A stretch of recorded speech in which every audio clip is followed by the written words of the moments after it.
because you can't get curiosity wrong. Like, I have Yeah. never like read a book where it's like, this is how you do curiosity, and if it's not exactly like that for you, it's bad. It's all Yes. about that like thing of like spaciousness, like you said, and like that just a sense of, I'm just gonna try it, because like curiosity is not about succeeding necessarily. It's about just seeing how it's gonna go and Yeah. allowing yourself to kind of really follow those whispers of, curious. Yeah. Welcome to Reclaim, a podcast for women by women on conversations that matter. I am your host, Thais Sky, international speaker, teacher, and a certified life coach currently working to become a licensed psychotherapist in the state of California. Join me here every week as I offer thoughts and interviews on what it means to reclaim your humanness in this messy world. Hello, brilliant beings on this planet. Thais Sky here. Welcome to Reclaim. I'm so excited to have Lisa Nagel on the podcast today. We're going to talk about ancestral trauma. But before I bring her on, just a couple things. Those of you who support the podcast on Patreon, thank you. I'm doing it differently. When I first started Patreon, I had all these gifts and levels for people. And then I changed my mind and said, you know what? I don't want to have gifts for different amounts that people give, because some people $5 is a lot of money and some people $50 is not a lot of money at all. So I removed the tiers and you got the same gifts no matter how much you donated. And then I realized that wasn't sustainable for me. Right now, where I'm at, offering therapy 20 hours a week at a community clinic, doing coaching, I'm booked out on my one-on-one coaching, and I got amazing women that I'm working with. Right now, I'm about to open the doors for my 8th cohort of Worthy Women Rise, which I'll talk about in a minute. Anyway, I got so much going on that I just could not give the bonuses that I was promising in Patreon. And so I removed everything. And I just said, if you like the podcast and you want to see it going, here it is. So I don't offer any enticements for that, because I think it's not sustainable for me right now. And even though I don't offer enticements, many of you give $3, $5, $10 a month to support the podcast. And I am so eternally grateful, because every penny goes back to the podcast. I do most of the work of the podcast. A few months ago, I hired an editor, and now that money is going towards the editor, which is so helpful. And the more money I get from the podcast, from Patreon, the more tasks I can, give away. I can outsource so that I can spend more time doing the things that I love in the podcast, like interviewing amazing, brilliant women. So all that to say, if you are interested in supporting this podcast, please consider giving money on Patreon at patreon.com/Thais Sky. Giving as little as $1 a month goes a long way. I would be eternally grateful. And all of you who are already supporting the podcast, thank you. Okay, so real quick, Worthy Women Rise peoples, the doors are going to be opening in just a few weeks. I love Worthy Women Rise. Worthy Women Rise is my signature program. This time around, in my 8th time running this program, I'm going to be extending the program to 5 months based on all of the feedback that I've received from previous cohorts saying that they wanted it to be longer. I toyed with whether or not I wanted to lengthen the program, because I want to keep it affordable. I want to keep it sustainable. But 5 months felt really, really good. So this program is now 5 months. It's a very intimate online program, group program, where we're going to support you in cultivating an unshakable sense of worth by attuning to our emotional wounds, by going into the shadows, by understanding exactly what happened that cultivated certain understandings of how we see the world, and how we can now do this thing called radical acceptance. The way that I approach self-healing, the way that I approach doing this work is very different, because I believe that the most critical step is to not push anything away.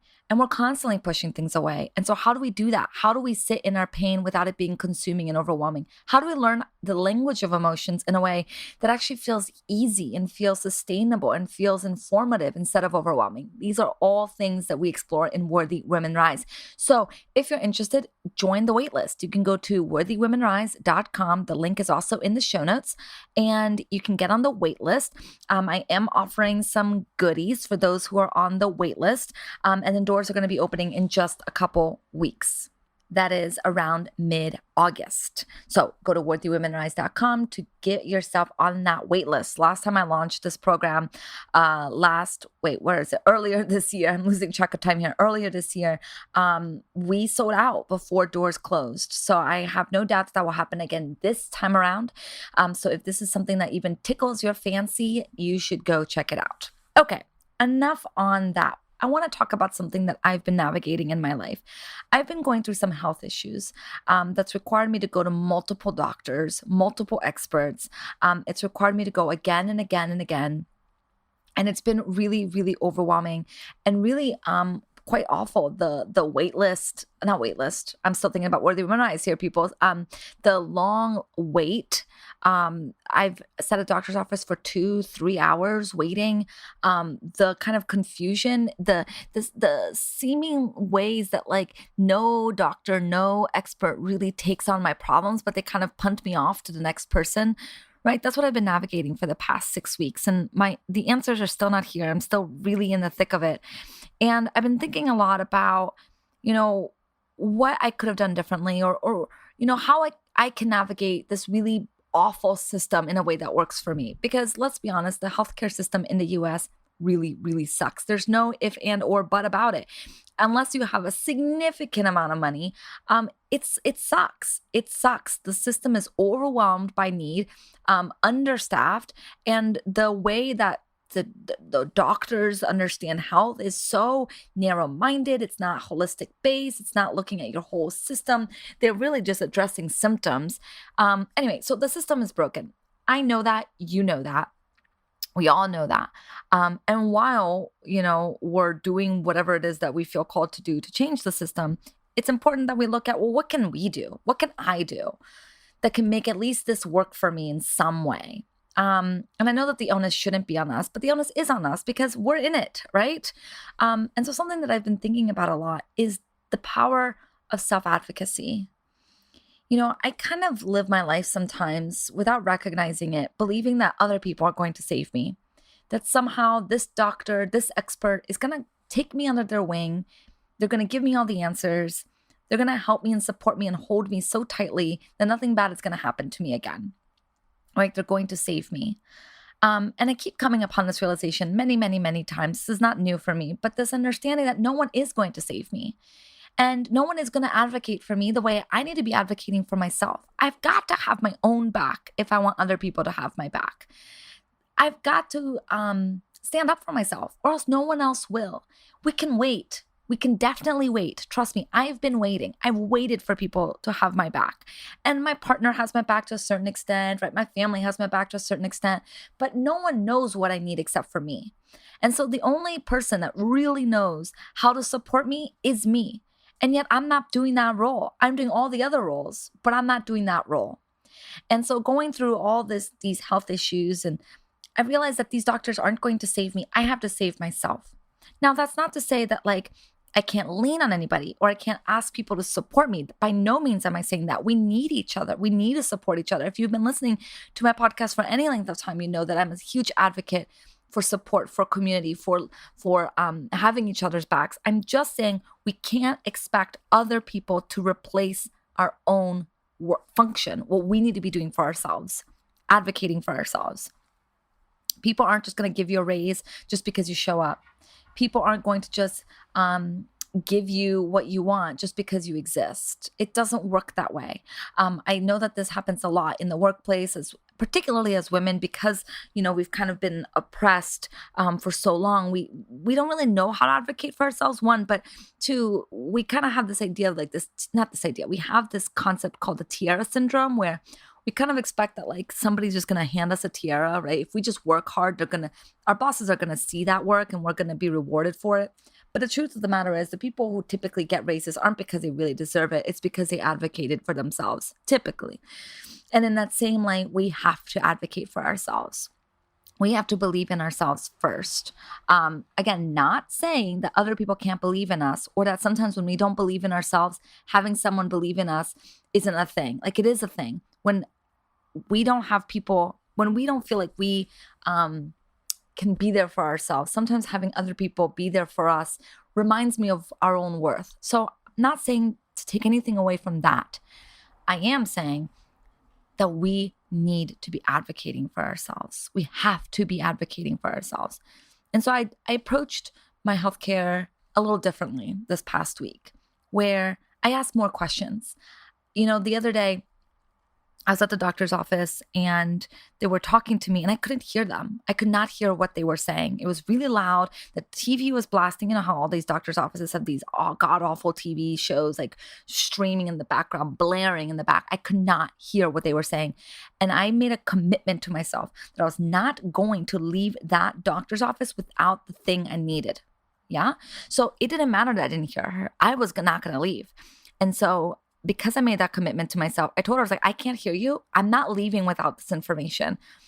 And so I sat back down and one of the assistants took me to the back, took me to a room, sat me down, and I had all the space to ask her as many questions as I needed. And I even had this moment, I don't have any questions right this second, but give me 1 minute. Give me 1 minute for me to collect my thoughts.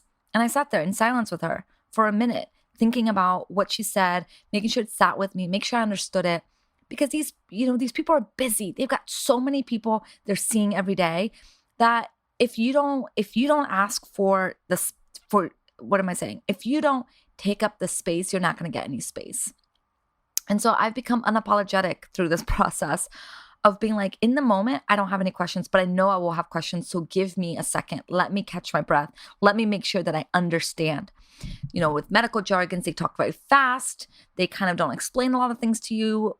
I do not leave without knowing exactly what's happening.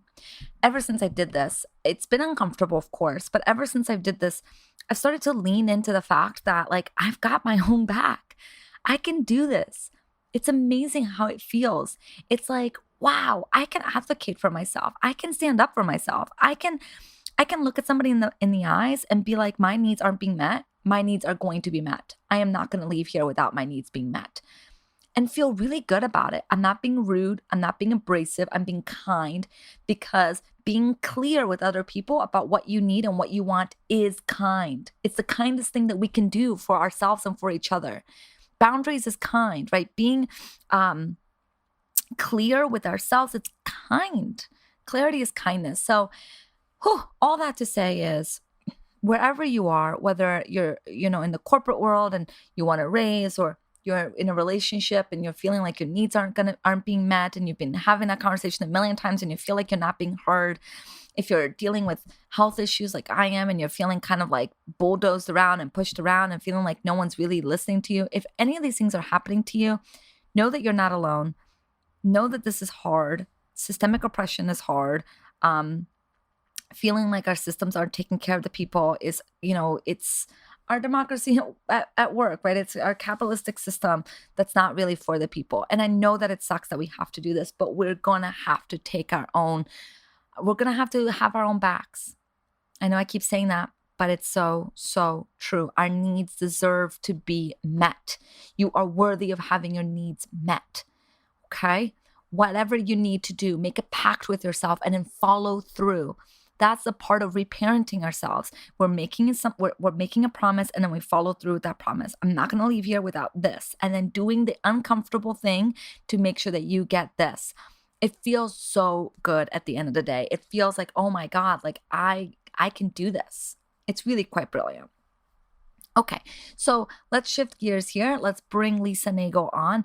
Lisa and I have a beautiful conversation about ancestral trauma, about staying safe, growth, consent. I mean, it's a really beautiful conversation. Let me read to you her bio. Lisa Nagel is an inherited trauma resolution coach and ancestral healing guide who works with women who want to be free, who want to feel vibrantly alive in their self-expression, their relationships, and their careers. She believes in gentle bravery, radical love, and transformation that lasts, and that our stories aren't over yet. Everything is possible. You can learn more about her at wildsensitiveSouls.com. You can go on her Instagram at wildsensitiveSouls, and you can go on her website and get a lot of resources to help you dive into inherited trauma, and what it means to kind of let go of this ancestral trauma, so that you're not only healing yourself, but you're healing your ancestral lineage. Okay. And so as you're listening to this interview, I want you to be thinking about, your own relationship with your ancestry. I know I've talked about ancestry before, like with Becca Piastrelli. But in this particular conversation, I want you to be thinking about, what do you think that you carry in your life that is a part of the legacy of your lineage? For example, is it like money woes? Is it trouble with relationships? Like, what issues do you find in your life that you feel like your mother had similar issues, your grandmother had similar issues, your great grandmother, et cetera, et cetera? And then what commitment are you ready to do to make sure that this ancestral trauma ends with you, that you're not passing this down to future generations? All right, let's bring Lisa on.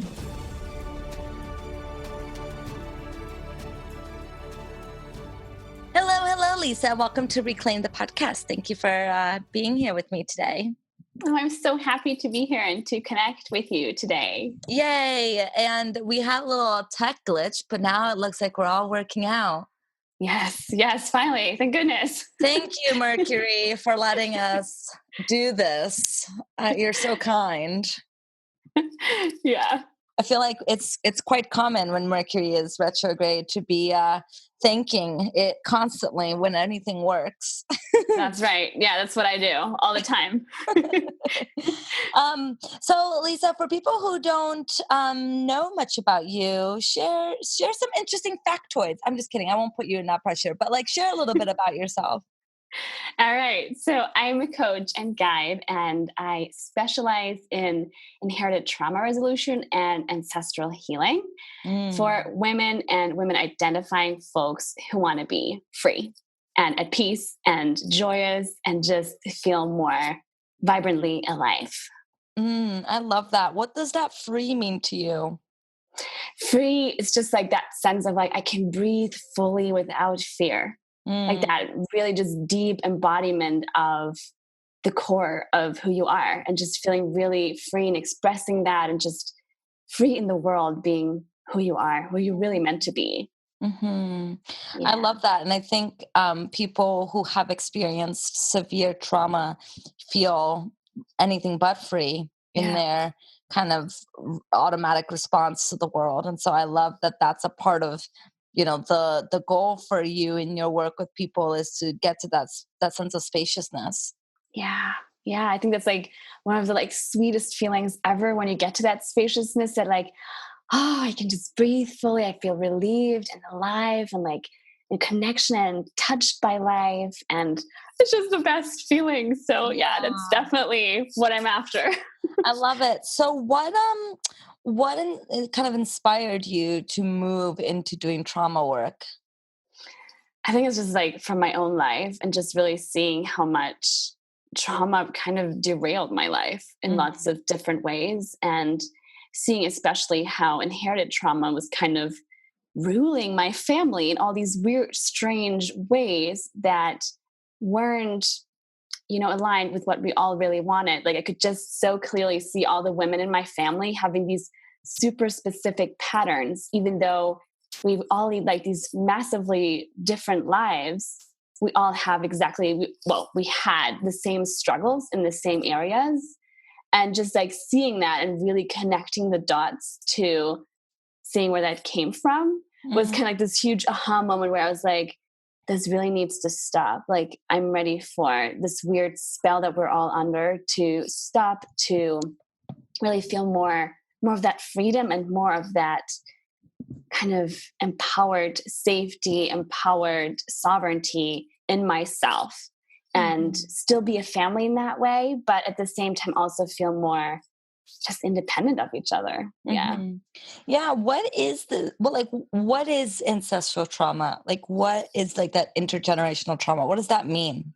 So my definition of it is that it's a violation, a core wound, or a trauma. So that could be like anything from sexual abuse, exploitation, neglect, violence, colonization, all of those things that happened to one. Well, it was mostly most of the time it's like a lot of the ancestors we've had, and it kind of just passed down to us for X amount of generations, and we are now experiencing these inherited traumas as challenges, as kind of like this feeling of everything being impossible could show up as mental health issues such as anxiety and depression, or just like this, in air quote, like just feeling of I'm totally just a problem and I can't fix it. And no matter what I try, it's just not healing kind of thing.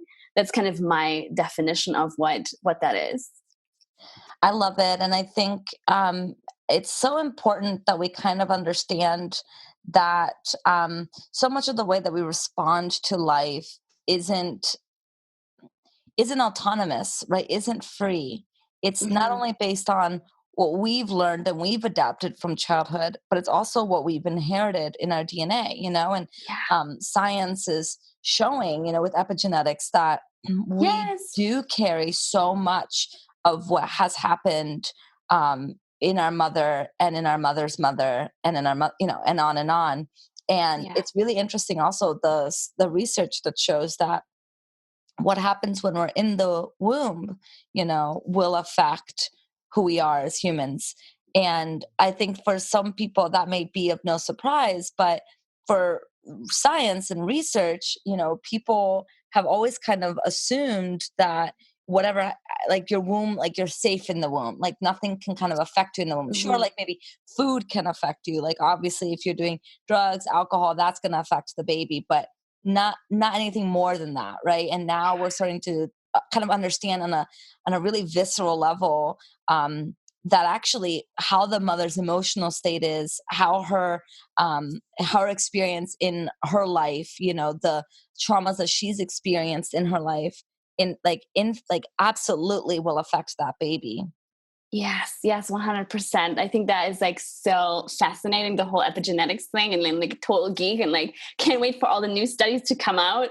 But I just find it so fascinating, just really realizing that, for example, if a woman experiences a lot of like stress or trauma during pregnancy and develops PTSD, the genes that are responsible for stress management, for like really healthy stress management, will be suppressed or really low functioning in the next generation, meaning Mm. that they're like her children will be prone to having those issues like anxiety, depression, chronic disease or illness. And I just find it like so fascinating, and I'm so grateful that science is like actually giving all of this proof, so our minds are like, oh, I'm getting it, like it's not Mhm. just on the heart level or like on the energetic level, but it's really this thing that's like proven, and we can be Mhm. like, there is actual science that's backing this up. I think that's so powerful. Yeah. Yeah. And I always have to admit that I think science is limited and often it's Yeah. behind the times in some ways. I think what we're learning on like an emotional level is only then caught up by science, so to speak, Yeah.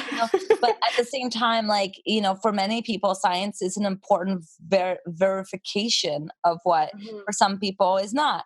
And I'm all for like science proving this type of stuff because I think it's going to force us as humans to kind of take more seriously the sensitivities of our nervous system, and also how we can be making sure that we're honoring the trauma that we've experienced and healing it so that we don't pass it down to future generations. Yes, 100%. I think that's so true. It's like that thing, like we've kind of known, or we had like this subconscious feeling that there was like something really true about it.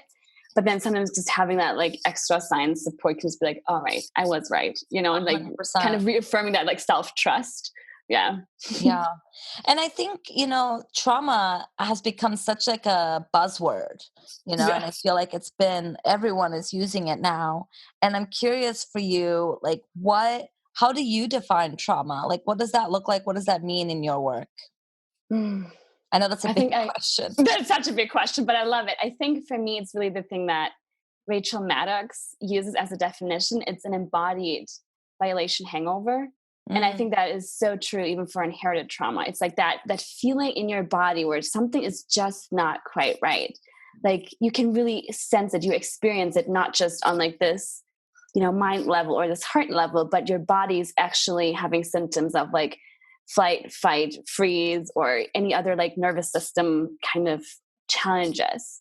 But so Mhm. I think like for me, that's like the perfect definition of things. So I'm always just like, yeah, Rachel Maddox, that's a good one. I love it. I actually have interviewed Rachel for Reclaim, so I'll link that interview in the show notes for anyone who is interested in learning more about Rachel and you do not know who she is. Yeah, she's amazing. Yes.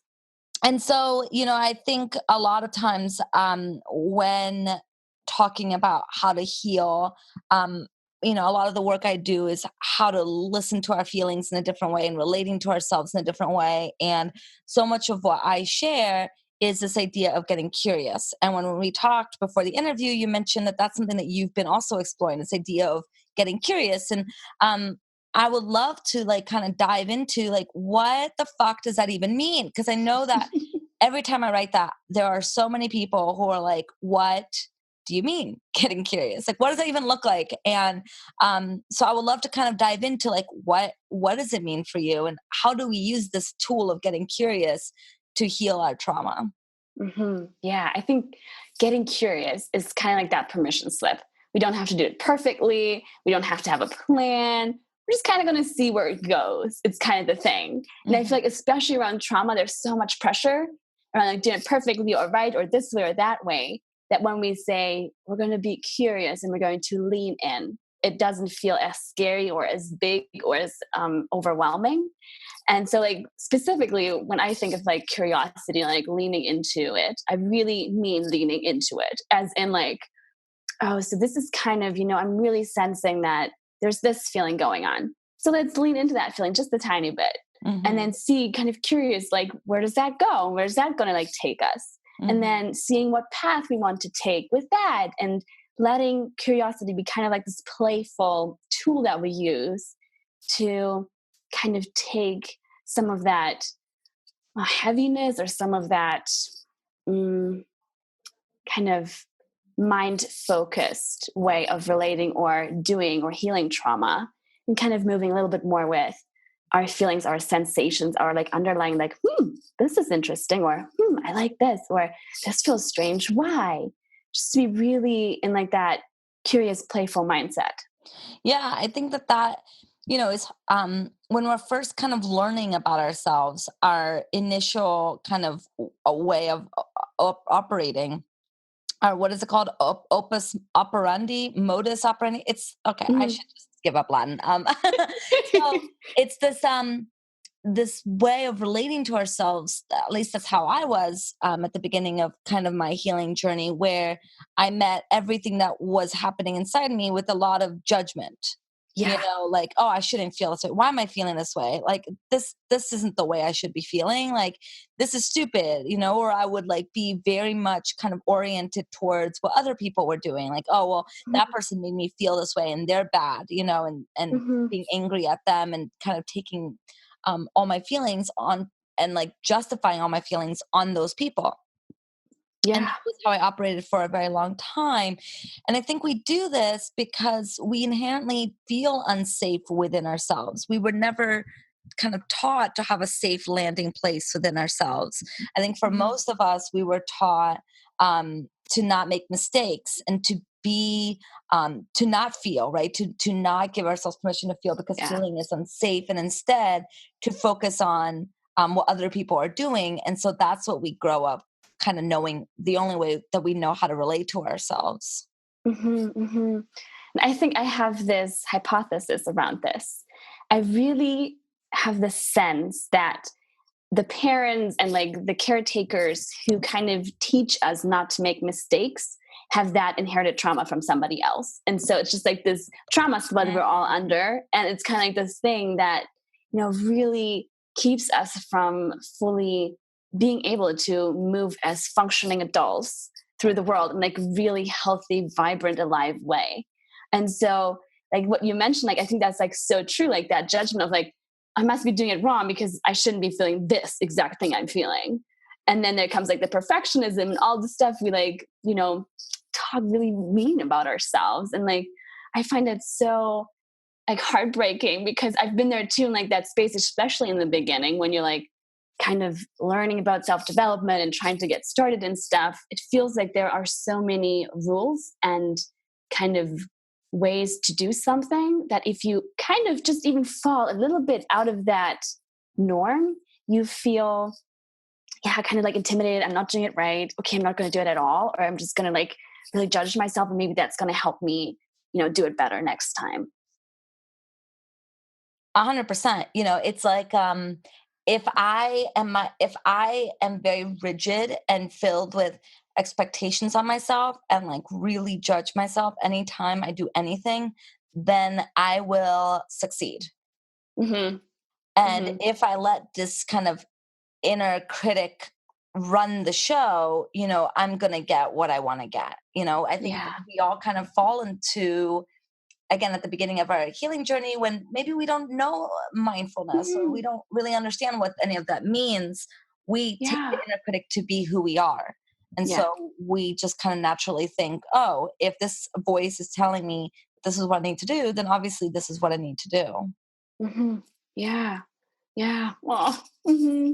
Hmm. Yeah. Yeah. And so, I think kind of where this kind of tool, this invitation to get curious comes in, is that what it does is I think it offers us a little bit of spaciousness within our Yeah. inner world, where we now get to question why we feel what we feel, why we're thinking what we're thinking, without Mhm. immediately reacting to those thoughts and Yes. feelings.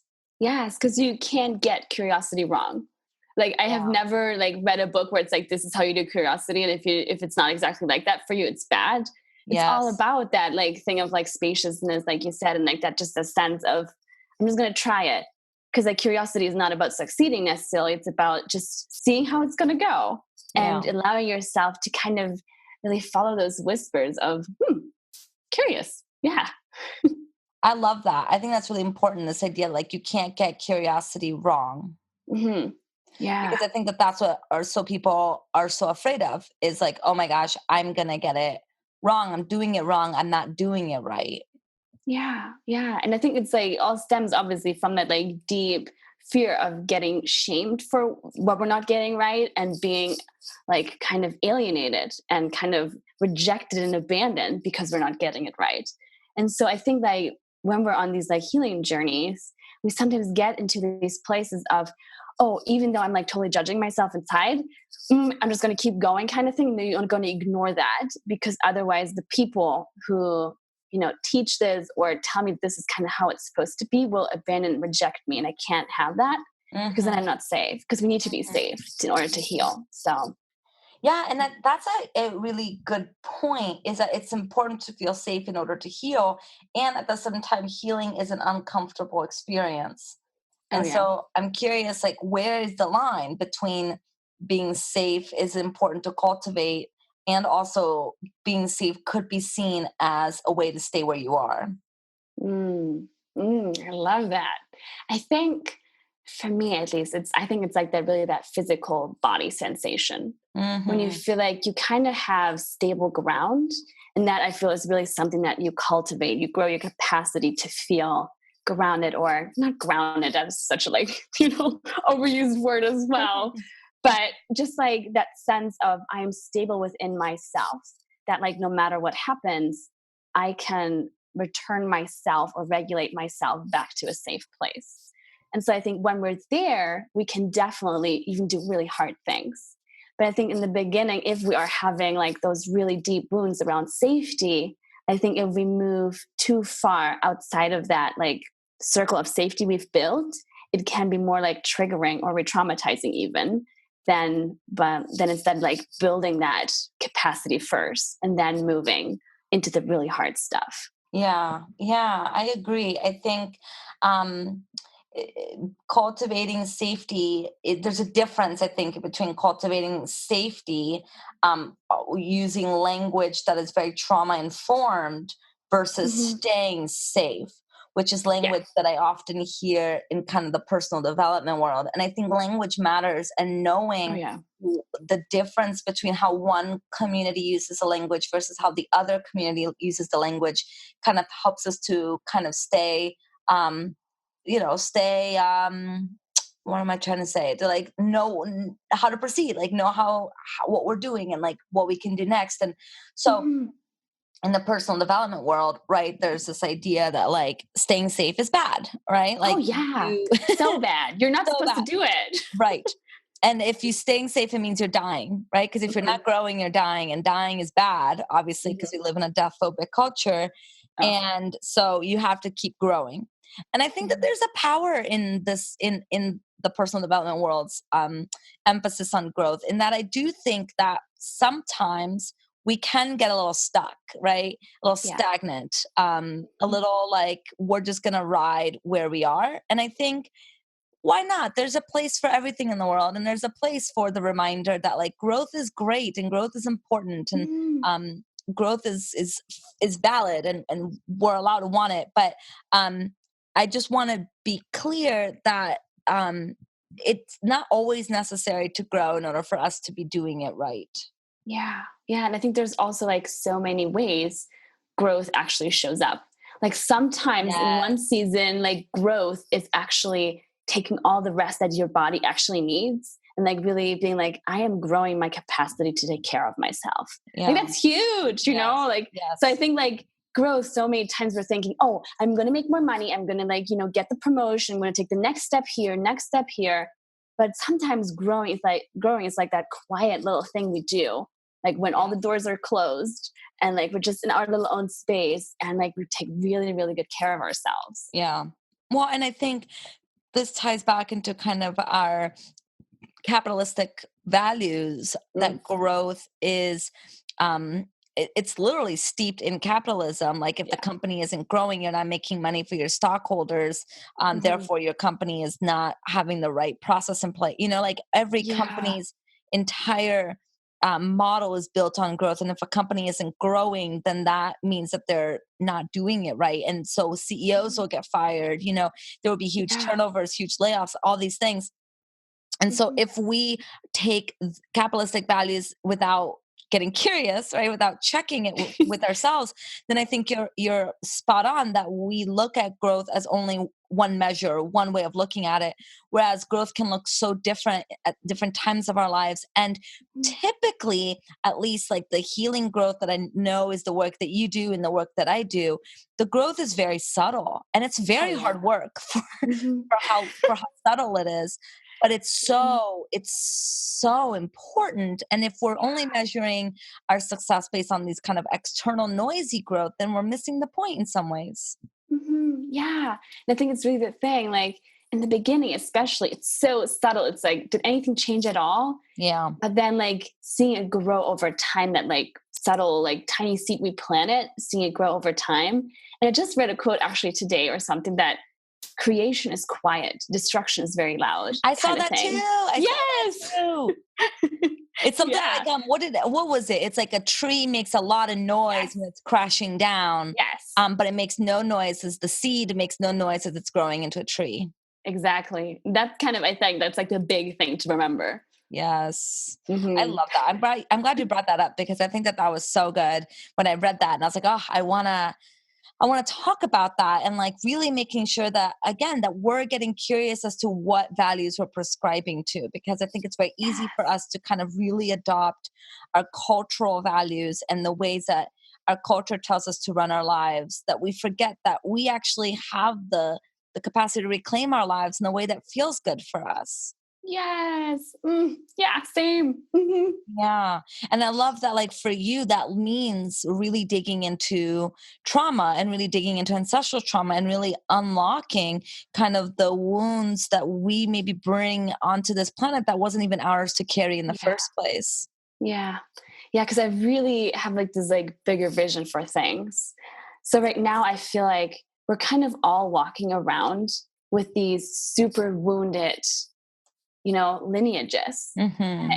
I'm really like in this place right now. I really believe that how could we know how to create a really healthy world if we have centuries of wounds of trauma kind of whispering to us subconsciously all the Hmm. time? Like, how could we know how to live and create a really healthy, solid, like co creation world if we have these wounds? And so really my like bigger vision for all of this work is so we really have these super healed, healthy family lineages and family lines where we feel so empowered, so safe to be the healthiest version of ourselves, the most alive and free version, and walking Yes. around the world in that way and having families or creating families in that way. I really feel like that can change the world in like a super dramatic, drastic way, but in a good way. Yeah, yeah. And I think that perfectly ties back into what we were talking about earlier, the difference between feeling safe and kind of staying safe. Yes. And if we're talking about staying safe in the personal development world, we want to separate that from what it means to be safe and to feel safe. And that's cultivating an internal capacity to hold space for all of our internal experiences. That's really, I say, Yeah. what cultivating safety or being safe feels like. And when we have the capacity to be with all of what's coming up within us, we actually start to find room to do things differently. Exactly. And just really like for me, just having like this image where all of the women and men and everybody in between in our families just really has this embodied sense of safety. And then feeling that within our own DNA and our own genes and just like bringing that everywhere we go. Like that, I feel is really such a huge relief for not just ourselves or our ancestors, but like for really everybody who is like gets touched by us or who we meet, who we, cross paths with. I think that, deep sense of cultivating safety and also permission to feel really safe, Yeah. permission to feel really safe in the world. I think Yeah. that could really change everything. Yes. Yeah. Mhm. And I think that, I'm curious to hear your thoughts on this because I feel like that can be so hard in a world that feels so dehumanizing in so Yeah. many ways and so inherently unsafe, particularly, the more marginalized identities we carry. But even so, I think every human um, kind of experiences this sense of like, who I am is not okay in the world. hmm And that is why we conform, right? That is why we go into kind of believing, internalizing cultural narratives, is because we don't think that we can do it differently. Yeah. Yeah. I think there's like this wound around belonging, right? There's like just this feeling of like, if I'm really who I am, I will get like, people will spot me and it will be really, really bad. Like that will not end well for me. Hmm. And what I've really noticed in, like with my clients and within my own life is that sense that when we heal these wounds that we've been carrying for forever, this part around belonging just kind of comes in somehow. I don't know exactly how. That's the magic of it. That like sense of belonging. So we really feel not as kind of unrooted in like Hmm. that sense that we move through the world like that right now. It feels like that there's just like we're so scattered in a way. So like Hmm. we're going to look for belonging here and I'm just going to be exactly like that so I don't, disrupt the peace in air quotes. And Hmm. that sense is just like kind of feels like we need to almost like bump that sense of safety that's not really really safe, or that like sense of peace that's not really peaceful, because we're Yeah. still in like discord with our cores. Yeah. Yeah. I love this thing that you wrote on your Instagram. hmm You wrote, "We can't force our bodies to feel safe, to yeah. heal, to improve, or to get better. What we can do is move in consent with our bodies' inherent knowing, inherent wisdom. That is how we heal. That is how we feel safe." And so I would love for you to share a little bit more about what that means to move in consent with our body's inherent knowing and wisdom. Yeah, I think what's really at the core of that is really listening to those like really quiet whispers that like we almost cannot hear. But I really feel like we're in this culture right now where we override our senses. So we have like this deep stomach ache when we like meet this one person where there's like, oh, I just ate something bad or something. But really all of those little things, those little ways how our body is communicating with us, is that inherent wisdom, that inherent knowing of where to go, what to do, what not to say, where to move, what to remove yourself from, what to move towards. And sometimes, especially when we have those like trauma spells, that's kind of covered up by that. So, Hmm. like, that spell is really covering up our listening skills. And so through really subtle, slow, and almost, quiet ways of leaning in, of not overdoing it, and feeling into really what consent feels like in our body, for example, can really help us move in more alignment with the world where we are. Hmm. I love that. And I love the idea that like consent is not only something that we give others, but it's also something that we can give Mhm. ourselves and we can honor ourselves. Yeah, yeah. Because when our bodies are screaming no, it's so important to just be like, I hear you, I see you, I respect that. And then to be like, Hmm. okay, great.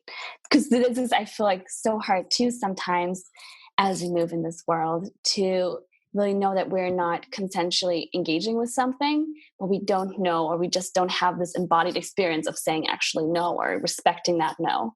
And so having that consent with yourself, with your body first, can really help kind of bridge the gap or create the bridge from consent with yourself to consent with others. Because I really think so many times we're like, oh, I kind of really want to say no, but I'm not sure if that's safe. And having that safe experience with ourselves first of saying, like, no, my body's saying no, I'm going to respect that, got it, honoring it, can feel really powerful and like empowering in that way. Yes. Yes, yes, yes, yes. And it reminds me of how often, again, I know I keep coming back to this, but I just kind of need to drill it in for myself, really. Um, that we kind of fall into this belief that like we're here to kind of run ourselves ragged. And if Hmm. we're not pushing our bodies to the max, we're Hmm. not high performing. And Hmm. this is a high performing, I think, is another term that we see often in the personal growth kind of self development world, which is Hmm. this idea that, like, if you take all the right, if you eat all the right foods and if you have the right rituals and if you do Yeah. everything right, the result is higher performance, Hmm. right? It Hmm. means that your focus and clarity and concentration and ability to be productive increases substantially. And like that's the ultimate goal, is to be highly productive, to Yeah. be um performing at a superior level. And I think that what you're saying and what the idea of body consent and listening to our bodies is that just because we're giving it all the right things doesn't mean that that should be our goal, and that our body operates at a completely different pace than our culture does. Oh, yeah, 100%. And I think there's also this like question to ask maybe, like, what does our body really truly want? Is it really high performance and productivity? You Mhm. probably would say something more like pleasure, joy, slowness, more Mhm. creativity, and just embodied self-expression. I really think that like that is like whispering way louder than the whole, growth into more productivity, more high performance. Because really the question for me is always, where are we going with all this, like Mhm. what is the end goal? At some point we're not machines, we're humans, and Mhm. we're not human doings, we're human beings. So I find it very interesting to see that that is so just loud everywhere, that like high performance is the goal and only in that way you can measure your worth. That if you are not seeking to be more productive or more highly performing, you must not be doing it right. Yes. Mm. Yes. And I think that that comes back to this idea of getting curious, which is in order for us to really know what our body wants and to know what pace it wants to move in, and also like to balance kind of all of the different desires that we have, it's important for us to kind of tune into it and hone in this skill of listening to ourselves. Yes, 100%. And that listening almost feels like we're returning to our roots more. Because Mm, when we just like look back at like human history, we've kind of taken, all these steps away from the original way of being. that was like living like really in sync with nature, harmonizing with that, really taking care of each other and respecting each other, respecting land, respecting spirit, respecting each other's faith, and like all of those things. We like moved in a completely opposite direction. Mhm. And so sometimes that listening, I feel really, and like that getting curious might also be around like, what would it be like to kind of just lean on all the good stuff that Mhm. the people in my family, those who came before me, had going for them. So, like, whether that is like a closer connection to nature, more respectful ways of being in community and really belonging, whether that was like total acceptance of each other's ways of relating and being with spirit, like all these different ways, I think can also kind of be a building block in really figuring out our way in the world. Yeah, I love that so much. And, something that I've been practicing a lot in terms of learning, how to get curious is um, to really give myself space to not have the answers right away. Yes. I'm Because with you. I think when we're learning to get curious, right, we're kind of learning how to listen to our feelings and listen to our bodies. We kind of have this expectation that it's like a conversation that we have like with other people, and that I Yeah. say something, I ask, "How are you doing?" and then I immediately get a response. And Yeah. sometimes that's just not. We don't get a response, and then we think that we're doing it wrong, or we're not listening properly, or we're not. That hmm there's something that we're missing, when the fact of the matter is sometimes that communication just looks differently. Oh yeah, 100%. I think there's like that thing of mystery. Because I think we also need that like little bit of mystery to heal. Yeah. So like in that curiosity, in that like moment of like, so how are you doing? Like what is, calling to you? And to like have that pause be like that super magical mystery that we really know in our bones is safe. Because like all of humanity, this was all a mystery. Nobody had any idea where we were going, way back then. And so I really think that like engaging our muscles to be with mystery and to really be with that unknown and being like, okay, this is part of being curious. This is part of loving myself or learning to love myself. This is part of growing my capacity to feel more safe. I think all of those different ways of really relating to that mystery, to that, okay, I'm just listening and nothing's coming. Okay, I'll just listen some more. Yeah. Yeah. Yeah. And knowing that the way that we've been taught how to listen, it just may not it may not work in terms of listening Mhm. to ourselves, because there's a different way that our body communicates to us. And so Oh, it's like yeah. a skill, something that we have to practice, something that we have to kind of learn to stay in the mystery of not knowing how to do it for a while, Yeah. but continuing to show up anyway and seeing what happens. Yeah. Yeah. And I think with other bodies, it's really that like sweet spot of we can try and we can see how it feels when we try. So for example, if we're like, how am I feeling? We're like, no idea. I'm just feeling numb. And then to lay down and see, how do I feel now? What is anything different? Still don't know. Okay. What if I lay like this or just, place my hands on my forehead? What is that like? So there are, I feel like, different ways to kind of have touchstones for like getting in touch with the mystery of our body and how our bodies communicate. And I think that's a really sweet and kind of relieving thing to know that there are ways, especially when we're not sure how to translate what we're hearing or what we're sensing, to just be like, I'm just going to try different things. I'm going to see how they feel. And if I don't feel anything, I'm going to try something else. And that's Hmm. totally okay. Hmm.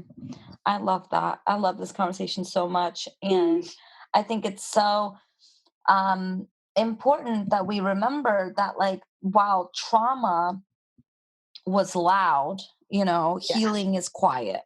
hmm And hmm that is it's not, it doesn't, like, what am I trying to say? That sometimes I think we have this expectation that healing be loud as well, yeah. and like trauma operates at, like, let's say, like a different frequency than healing does. If Yeah. we expected healing to be operating on the same frequency is trauma, it wouldn't work because it would just create more trauma. And I know I'm kind of speaking esoterically and I'm kind of making things up as I go along here, but I just like to, I don't know, for some reason it's making sense right now to imagine trauma as like a very specific frequency and energetic noise. Yeah, I love that. Yeah, and that healing cannot operate on that same level or else it defeats the purpose of healing. Yeah, yeah, exactly. I love that. Never thought Yeah, of it that way, but that's great with the I know. frequencies. Yeah. Yeah, I love it. So any final kind of thoughts? Anything else that you want to share and dive into when it comes to this idea of listening and getting Mm, curious? mm, good question. I think for me, just like that thing that just coming up for me is around feeling like you're doing everything wrong and just feeling like nothing you're doing is ever going to help the wrongness of Mm, who you might be or who you think you might be. And mhm, I think just like that, I feel it's just really important to mention that most of the time that really isn't you, but that it's like belongs to like centuries ago, usually. And so I think with like that curiosity, even just to be like, so maybe that like wrongness or that badness in air quotes that I'm feeling about myself isn't really mine. Just mm, being like listening, like, does that resonate? Just giving yourself that option of maybe that's not mine. How does this feel? Like, does it like give me like the sense of overwhelm or relief, or am I just feeling kind of tingly or excited or fearful? Like, just getting curious around that can sometimes just be really just huge, because that's like what a lot of my clients do when they come to me. They're like, I really feel like I must be doing it wrong, and that must mean I am wrong, I am bad, and that is just not going to work for me ever. And mhm, then to like arrive in that place of possibility, of curiosity, of like, man, maybe it really isn't you, you know? And mhm. maybe it's really just somebody else and you're just living out that trauma so it can finally be like witnessed, tended to, cared for, listened to, revealed, resolved. And yeah, that's just the only thing that I was like, yeah, that feels like something that wants to be said. I love that. I'm glad that you said that.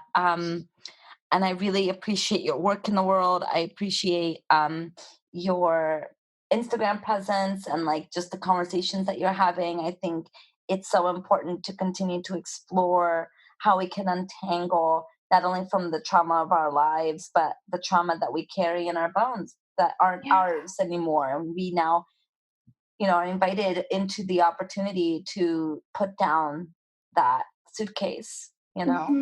Yes. Mm-hmm. Yeah. Yeah. Thank you Mm. so much, Lisa, for sharing your thoughts with us today. I really appreciate you. Well, thank you so much for having me. I'm really grateful, and it was so nice to connect with you. Thank you for listening to Reclaim the Podcast. This podcast represents the opinions of Thais Sky and her guests to the show.